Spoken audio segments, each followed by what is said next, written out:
Cancer का नाम सामने आते ही जहन में एक बहुत बड़ा डर बैठ जाता है।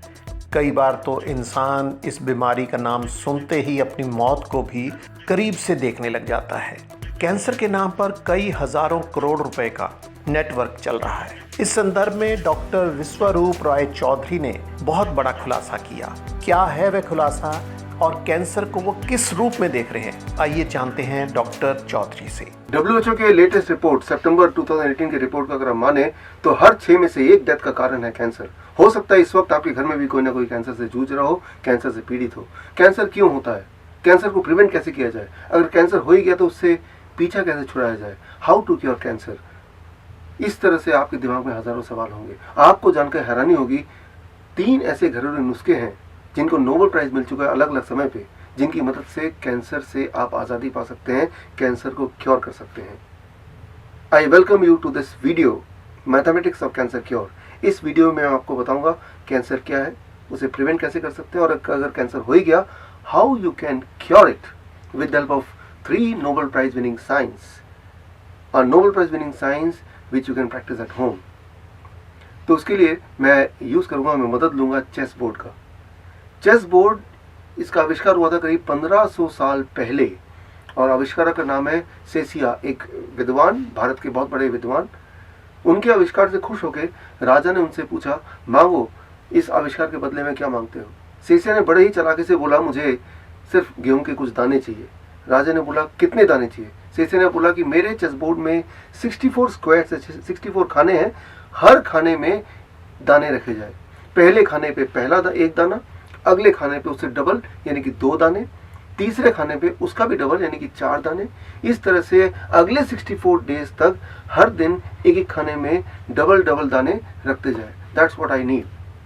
राजा को बहुत ही ताज्जुब हुआ कि इतने बड़े आविष्कार के लिए इतना तुच्छ सा एक तोहफा मांग रहे हैं। एनीवे, राजा ने अपने लोगों को बोला कि इनकी ख्वाहिश पूरी की जाए। राजा के लोगों ने, उनके मंत्रियों ने वैसे ही किया कि पहले दिन पहले वाले खाने पे, पहले वाले स्क्वायर पे 1 दाना रख दिया, अगले दिन 2 दाने, अगले दिन, उसके अगले दिन 4 दाने। करते करते जब 8th स्क्वायर तक पहुंचे तो दानों की काउंटिंग होगी 128। अब 128 दाने इतने होते हैं कि वो उतने छोटे से स्क्वायर में नहीं आ सकते। तो राजा ने आदेश दिया, कोई बात नहीं, एक टिफिन में डाल के उस स्क्वायर के पास में रख दो। And by the time second row के आखिरी वाले स्क्वायर पे पहुंचे, 16th स्क्वायर, तो 32,000 के करीब दानों की गिनती हो गई। अब 32,000 दाने किसी टिफिन में नहीं आएंगे, तो उसके लिए बोरे का इंतजाम किया गया और बोरे में दाने डालने लगे। अब 3rd रो की बारी आई और ऐसे करते करते 3rd रो तक पहुंचते पहुंचते काउंटिंग इतनी बढ़ गई कि एक एक स्क्वायर के लिए एक एक ट्रक, उसको ट्रक में दाने रखे गए। अब 4th रो तक आते आते राजा का सारा खजाना खत्म हो गया। अगर मैं आपसे पूछूं टू कट इट शॉर्ट कि 64th स्क्वायर में कितने दाने की काउंटिंग बनेगी, मैंने उसकी कैलकुलेशन की है और कैलकुलेशन के मुताबिक 64th स्क्वायर में जो नंबर ऑफ ग्रेन्स रखने पड़ेंगे, and that is something like 9223372036854775,808. This is the number of grains you will need on the 64th square. ये इतने सारे ग्रेन्स, इतने सारे गेहूं के दाने को रखने के लिए कितनी बड़ी जगह की जरूरत पड़ेगी, कितने ट्रक्स की जरूरत पड़ेगी। 20 ट्रक की, 200 ट्रक की, या 2000 ट्रक की, या फिर उससे ज्यादा 20,000, या फिर 2 लाख, या फिर 20 लाख, या 2 करोड़, या 20 करोड़, या 200 crore, actually 2000 crore. These many number of trucks you will need to fill all the grains with this calculation. This is what is called cancer. Cancer is as complex as the number of grains in 64th square, exponential growth, and cancer is as simple as the first row. Actually हम सबके body में cancer cell होते ही हैं। इस वक्त मेरे body में, आपके बॉडी में कैंसर सेल है, और जिनके बॉडी में कैंसर सेल नहीं बनते, they are the one they die early. Cancer cell are one of the important cells in the body. So cancer cell की ग्रोथ 1 का 2, 2 का 4 एक्सपोनेंशियली होती है, लेकिन bye the time it reaches the 8th square, जब उनकी growth इतनी ज़्यादा होती है कि उसके लिए सेल्स के लिए बनी हुई जगह से ज़्यादा वो ज़रूरत पड़ती है जगह की, एट द टाइम हमारा बॉडी एक स्पेशल मैकेनिज्म इनिशिएट करता है, that is called autophagy. Autophagy, auto मतलब सेल्फ, फेजी मतलब खाना, अपने आप को खाना। सो हमारा बॉडी क्या करता है, वो कैंसर सेल को खाने लगता है, उसको ब्रेक डाउन करता है, उसके अंदर के न्यूट्रिशन को बॉडी के अदर काम के लिए, बाकी कामों के लिए यूटिलाइज करता है। सो कैंसर सेल एक तरह से हमारी बॉडी को न्यूट्रिशन प्रोवाइड करता है through the mechanism is called autophagy. So the cancer cell plays a very important role in our growth, it plays a very important role in the maintenance of the body, in immunity of the body. So लेकिन कुछ लोगों की body में ये जो autophagy का mechanism है वो स्विच ऑफ हो जाता है।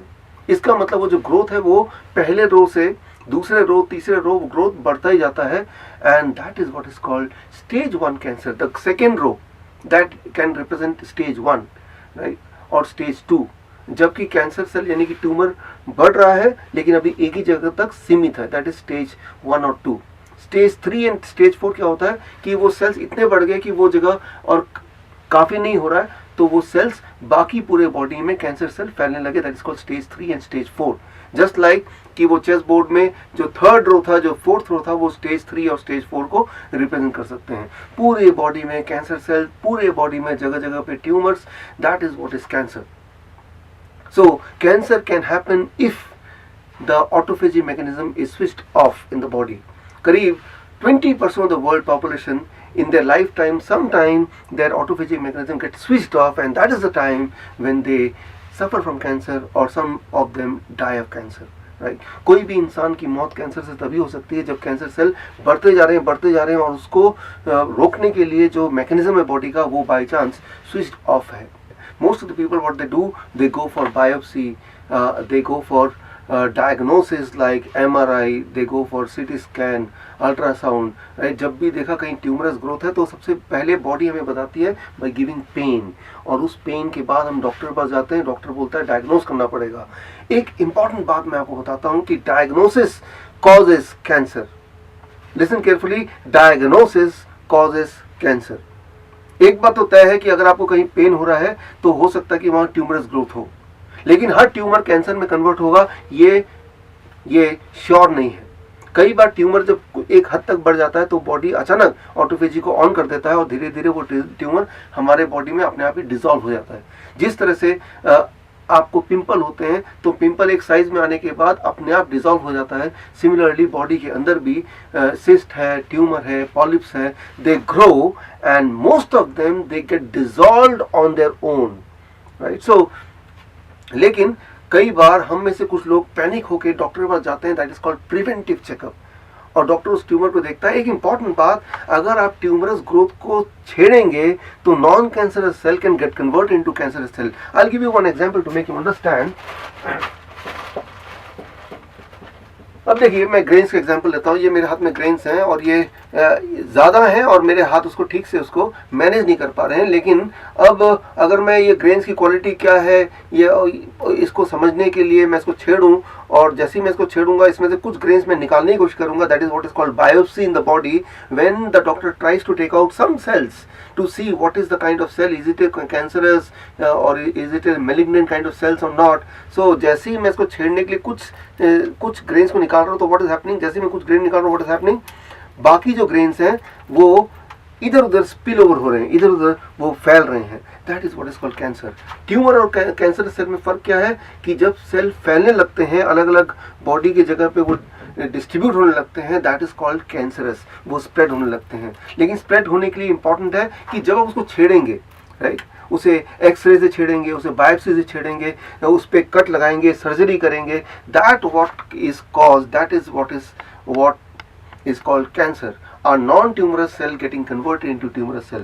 So एक सबसे important बात इस स्टेज पे मैं आपको बताना चाहूँगा कि अगर कभी भी आपके बॉडी में कुछ अनयूजुअल हो रहा हो, कोई पेन हो रहा हो, ब्लीडिंग हो रही है, ट्यूमरस ग्रोथ हो, so don't go for diagnosis. हो सकता है वो कैंसर हो सकता है वो ना हो, लेकिन अगर आप डायग्नोसिस करेंगे तो जरूर वो कैंसर में कन्वर्ट हो जाएगा। तो अब हमें क्या करना होगा, आपको फॉलो करना है 3 step protocol. the Nobel Prize winning 3-step protocol, and those 3-step protocol can help you recover from cancer. So इसमें step 1, this step 1 is inspired from the Nobel Prize winning science 1998, that is Louis Ignarro. उन्होंने 1998 में ये साबित किया था कि अगर आपके बॉडी में नाइट्रिक ऑक्साइड की प्रोडक्शन बढ़ जाए तो कैंसर सेल वहीं रिस्ट्रिक्ट हो जाते हैं, वो और नहीं ग्रो करते, वो और फैल नहीं सकते in the presence of nitric oxide.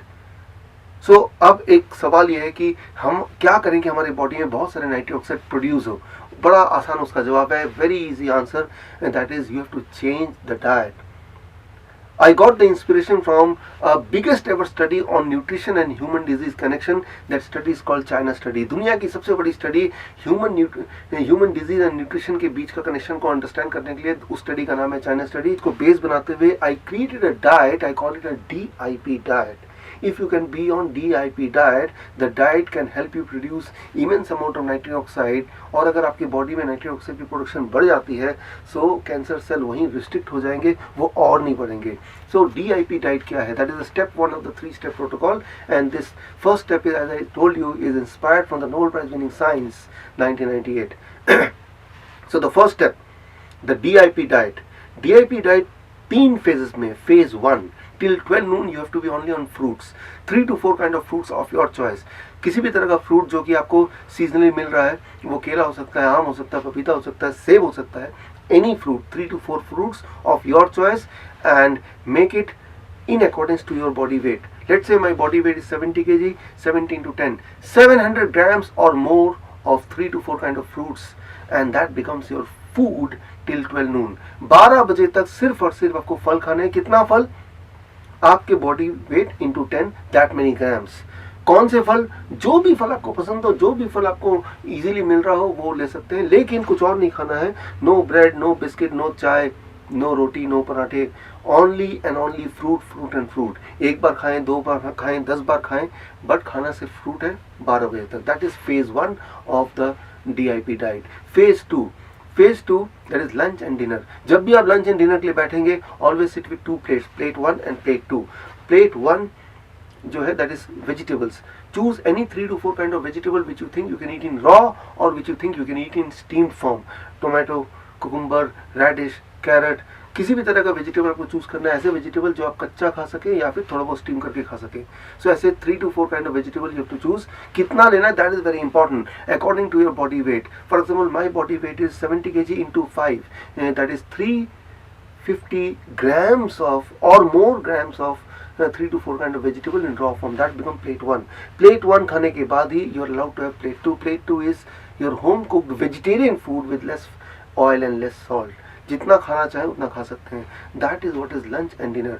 जब भी आप लंच और डिनर में बैठेंगे इसी फॉर्मूले के हिसाब से आपको खाना है. That becomes phase 2 of the 3-phase DIP diet. And phase 3 में मेजरली आपको क्या नहीं खाना उस पर हम ध्यान देंगे.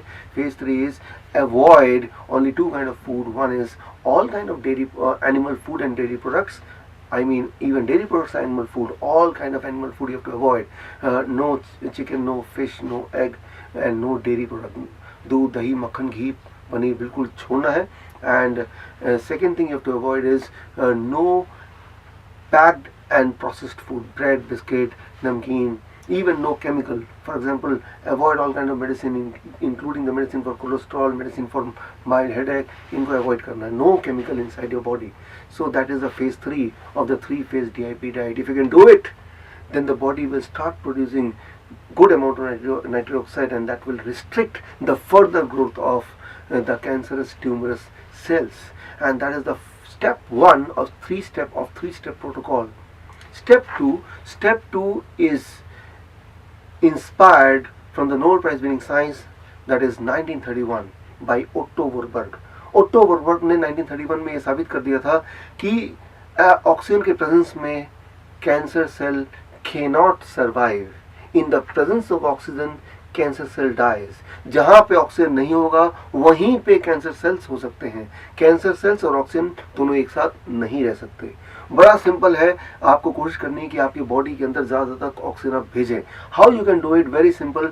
हर दिन रोज 1 घंटा आपको ऐसे एक्सरसाइज करने हैं जहाँ पे ऑक्सीजन इनटेक ज़्यादा हो, जैसे प्राणायाम है जहाँ डीप ब्रीदिंग होती है, मार्शल आर्ट्स ट्रेनिंग है जहाँ ब्रीदिंग पे फोकस किया जाता है, इवन रनिंग है जहाँ ब्रीदिंग डीप होती है.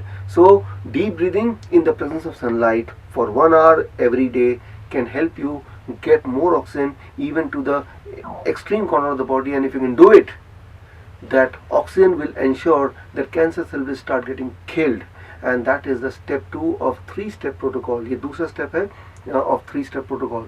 Now the step 3, the most important and most interesting, and step 3 is inspired from the Nobel Prize winning science 2016. आज से 2 साल पहले जापानीज साइंटिस्ट योशिनोरी ओसुमी, उनको नोबेल प्राइज मिला था, and the Nobel prize was about autophagy mechanism. Autophagy mechanism switch on कैसे हो सकता है, इस पे उनका काम था जिस पे नोबेल प्राइज मिला था. ऑटोफेजी आप समझ गए. Autophagy, what is autophagy?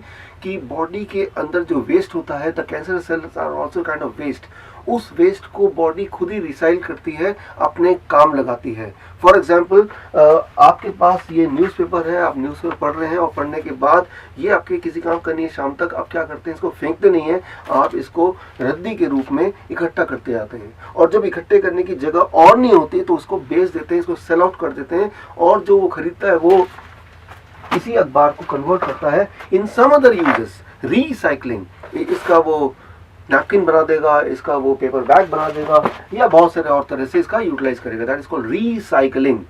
Similarly हमारे बॉडी के अंदर भी रीसाइक्लिंग मैकेनिज्म है जो इनिशिएट होता है जब ऑटोफेजी ऑन होता है, राइट. और ऑटोफेजी ऑफ होने से cancer cell can grow, right. Waste body में ज़्यादा ग्रो करते हैं. सो ऑटोफेजी को स्विच ऑन कैसे करना है, that is the basis of the Nobel prize winning science 2016. To switch on the autophagy, that is there are two-step mechanism, and that is based on fasting. Every day 12-hour fasting, यानी कि रोज आपको 12 घंटे के लिए खाना है और 12 घंटे के लिए बिना खाए रहना है. अगर सुबह 7 बजे आपने खाना शुरू किया तो डिनर 7 PM से पहले ही खत्म हो जाना चाहिए, और 7 PM से लेकर अगले दिन 7 AM तक you should not eat anything. प्यास लगी तो पानी पी सकते हैं, that's all. So that is the daily 12-hour fasting and weekly 24-hour fasting. हफ्ते में एक दिन चूज कर लीजिए जिस दिन आप सिर्फ पानी पे रहेंगे, कुछ भी नहीं खाएंगे. सो जब आप अपने बॉडी को न्यूट्रिशन नहीं देते हैं, उस दौरान, उस फास्टिंग के दौरान बॉडी क्या करता है कि ग्रोथ वाले जो चीज़ें हैं उनको रोक देता है. Cancer cells are all about growing further. So body stops giving nutrition to anything which is growing, number 1, and body utilize all the energy inside, especially the cancer cell, into maintenance, into immunity.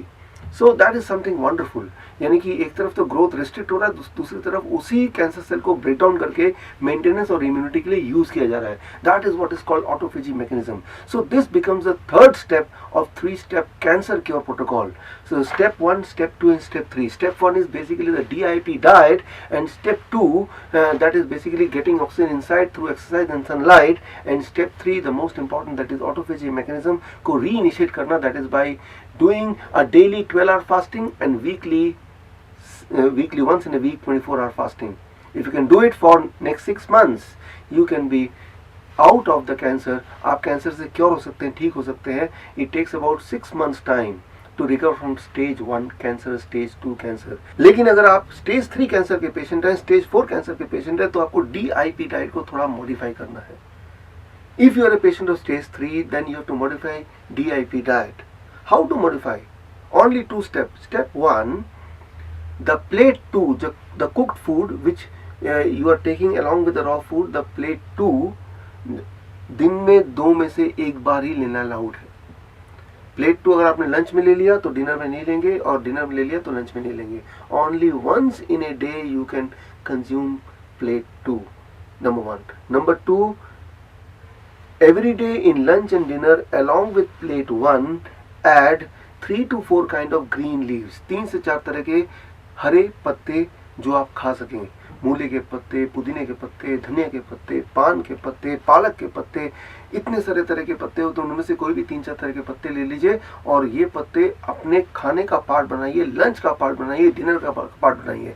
Important है कि quantity कितना ले रहे हैं, that depends on your body weight. My body weight is say 70 kg, that means in lunch I have to take 70 grams of green leaves and in dinner I have to take 70 grams of green leaf. In total 140 grams of green leaf in the whole day. तो एक चीज आपने minus कर दिया, that is plate 2 only once a day, और एक चीज add कर दिया, that is green leaves 2 times a day, lunch and dinner both, and that becomes the diet of stage 3 cancer patient. लेकिन अगर आप स्टेज 4 कैंसर पेशेंट हैं तो इसमें भी कुछ और एडिशन करना है, that is you add green and red juices. Stage 3 वाला जो सारा डाइट रहेगा, लेकिन एक एडिशन होगा, that is red and green juices. Green juice means पालक का जूस, रेड जूस मतलब बीटरूट का जूस, टमाटर का जूस। रोज 250 ml आपको शाम को ग्रीन जूस सिप करके या रेड जूस सिप करके पीना है, and that becomes the diet for stage 4 cancer patient. Stage 4 cancer patient के लिए वन मोर एडवाइस कि एक महीने तक, अगले 1 महीने तक जो प्लेट 2 है उसको पूरी तरह छोड़ दें, बिल्कुल भी। This means no cook food at all. 1 महीने के बाद then you can start cook food like stage 3 patient, because इतना ही टाइम लगता है स्टेज 4 को स्टेज 3 तक पहुंचने में, right. And once you are in stage 3 for 3 months you are allowed to eat plate 2 only once a day, and after 3 months now you can eat plate 2 times a day। धीरे धीरे cancer के sales कम होते जाएंगे, धीरे धीरे tumour की growth कम होती जाएगी, वो डिजॉल्व होते जाएंगे, and full recovery may take about 6 to 9 months time। So this is a perfect way to recover from cancer। Remember, cancer is not a disease, it is something which is very common in all of us। It is a normal mechanism of the body। Only when it is uncontrollable, then sometimes some people may die of it, but at that time you have to initiate those mechanisms of the body which can help you to recover from cancer, right? So now you have understood what is cancer, cancer क्या है, cancer क्यों होता है, और cancer से बाहर कैसे निकलें, कितना समय लगता है क्योर होने में। मैंने देखा कि मेरे ज़्यादातर patient, those who follow this kind of protocol, they take about 6 to 9 months to recover completely. अगर आप उन पेशेंट की कहानी जानना चाहते हैं, उन पेशेंट के पूरे एविडेंसेस आप देखना चाहते हैं, तो आप पढ़िए मेरी किताब why the mortality rate drops when the doctors go on strike. इस किताब का जो 3rd चैप्टर, उस चैप्टर में मैंने पूरे डिटेल में दिया हुआ है। और अगर आप कैंसर के मैकेनिज्म को और गहराई से अंडरस्टैंड करने में इंटरेस्टेड हैं, then you can read my book borderless doctor. इसका 5th section, section 5 I have given in that complete detail. मैंने आपको बताया था during this video that the diagnosis itself causes cancer. ये एक बड़ी बात है, ये एक समझने वाली बात है। एविडेंस यही कहते हैं, जो लेटेस्ट रिपोर्ट यही कहते हैं कि डायग्नोसिस से कई पेशेंट नॉन कैंसरस सेल को कैंसर सेल में कन्वर्ट होते हुए देखा गया है कई पेशेंट के अंदर। So you have to avoid diagnosis. So इसके सबूत सारे मैंने इकट्ठे करके डाले हैं मेरी बुक हॉस्पिटल से जिंदा कैसे लौटें, how to come out of the hospital alive. उस बुक में अगर आप पढ़ेंगे तो you will get all the details. वो लोग जो लोग DIP डाइट में इंटरेस्टेड हैं, उसके ओरिजिन, उसकी हिस्ट्री को जानना चाहते हैं, उनके लिए मैं सजेस्ट करूंगा they should read my book last days of diabetes. उसका जो 4th चैप्टर है, द क्योर चैप्टर, उसमें सारे एविडेंसेस मैंने डाले हैं, रेफरेंसेस डाले हैं, जर्नल के references, how I design this DIP diet and how it is effective and how it helps the body to produce nitric oxide. अभी मैंने आपको कुछ किताबों के नाम बताए। आप अगर चाहते हैं कि ये सारी किताबें ना खरीद के भी ये सारे चैप्टर्स पढ़ लें, तो मैं एक काम आपके लिए कर सकता हूँ, I can make your work easy. इन सारी किताबों के वो चैप्टर्स जो कैंसर से जुड़े हुए हैं, वो सारे चैप्टर्स को मैंने कलेक्ट किया है, मैंने एक फोल्डर में डाल दिया है। और अगर आप इंटरेस्टेड हैं, you can mail me at this email ID and I'll be happy to send you that folder called Mathematics of Cancer Cure, and in that folder you will get all the detailed evidences which will help you to have more belief and confidence on this 3-step cancer cure protocol। हमारी इच्छा है कि आप ठीक रहें। All the best. Thank you. जय हिंद।